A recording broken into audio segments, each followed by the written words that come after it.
Time for a scary story to tell in the dark. This one's called Shivers by Arnold Lobel. The night was cold and dark. Listen to the wind howling in the trees, said Frog. What a fine time for a ghost story. Toad moved deeper into his chair. Toad, asked Frog, don't you like to be scared? Don't you like to feel the shivers? I'm not too sure, said Toad. Frog made a fresh pot of tea and he sat down and began the story.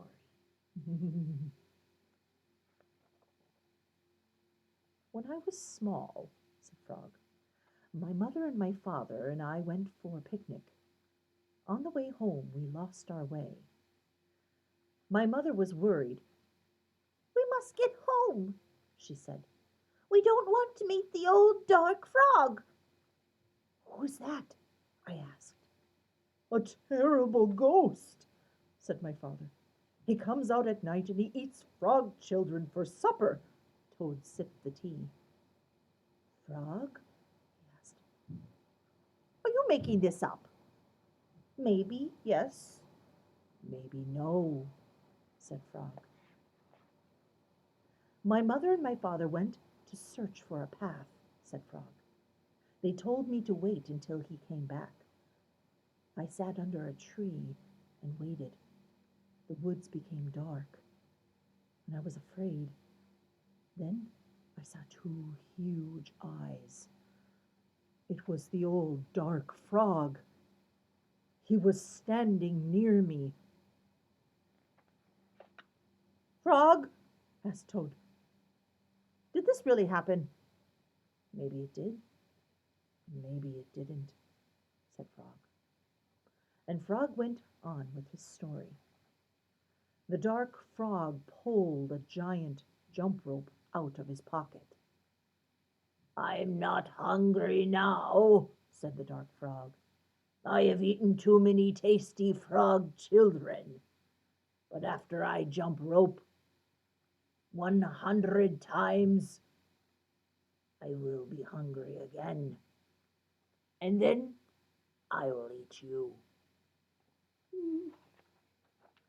The dark frog tied one end of the rope to a tree. Turn for me, he shouted. I turned the rope for the dark frog, and he jumped 20 times. I'm beginning to get hungry, said the dark frog, and he jumped 50 times. I'm beginning to get hungrier, said the dark frog, and he jumped 90 times. I am very hungry now, said the dark frog. What happened then? Said Toad. I had to run for my life, said Frog. I ran around and I wound around the tree with the rope. I tied up the old dark frog, and he roared and he screamed, and I ran away fast. I found my mother and my father and Frog. We came safely home. Frog? Asked Toad. Was this a true story? Maybe it was. Maybe it wasn't, said Frog. Frog and Toad sat close to the fire. They were scared. Their teacups shook in their hands. They were having shivers, and it was a good warm feeling. The end. Have a spooky night or not?